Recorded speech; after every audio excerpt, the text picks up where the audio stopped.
Hi guys, तो welcome आपका हमारे यूट्यूब चैनल की वेज फार्मा में। तो इस वीडियो के अंदर हम डिस्कस करेंगे सोडियम सैलिसिलेट।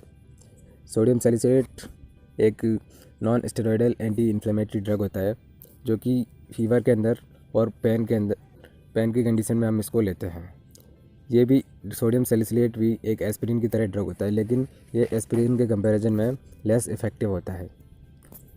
जब हम इक्वल अमाउंट के अंदर इक्वल डोज लेते हैं एस्पिरिन की और सोडियम सैलिसिलेट की, तो उस कंडीशन के अंदर सोडियम सैलिसिलेट का इफ़ेक्ट होता है वो कम होता है एस्पिरिन के कंपैरिजन में। तो इस ड्रग को पेन के अंदर रिलीफ देने के लिए यूज़ किया जाता है और फीवर को रिड्यूस करने में भी सोडियम सैलिसिलेट का यूज़ करते हैं। इसकी स्ट्रक्चर और IUPAC नेम ये है। इसकी स्ट्रक्चर के अंदर एक बेंजीन रिंग होती है जिसमें ऑर्थो पोजीशन पे हाइड्रोक्सी ग्रुप अटैच्ड होता है और इसके अंदर एक सोडियम ग्रुप अटैच होता है। इससे इसका IUPAC नेम होता है, वो होता है सोडियम ऑर्थो हाइड्रोक्सी बेंजोएट।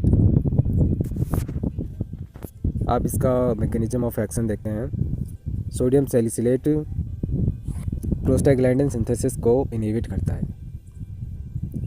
पहले तो सोडियम सैलिसिलेट सैलिसिलिक एसिड का सोडियम साल्ट होता है जो कि प्रोस्टाग्लैंडिन सिंथेसिस को इनहिबिट करता है और इनहिबिट करके COX-1 और COX-2 एंजाइम्स को का एसिटाइलेशन कर देता है। और जो एसिटाइलेशन होता है वो इरिवर्सिबल होता है, जिससे कि वो रिएक्शन रिवर्स नहीं हो पाती है। और इस तरीके से जो सोडियम सैलिसिलेट है वो इन्फ्लेमेशन और पेन को रिड्यूस करता है। तो ये है mechanism of action of sodium salicylate. अब इसके लास्ट है uses. It is used as an analgesic and antipyretic. जो सोडियम सैलिसिलेट है इसको हम बॉडी का टेम्परेचर बढ़ने पे या फिर फीवर आने पे हम सोडियम सैलिसिलेट का यूज़ करते हैं। और कैंसर सेल्स, जब वो किसी पेशेंट को कैंसर होता है तो उस टाइम पे जो सेल्स होती है उसकी नेचुरल डेथ के लिए सोडियम सैलिसिलेट का यूज़ करते हैं।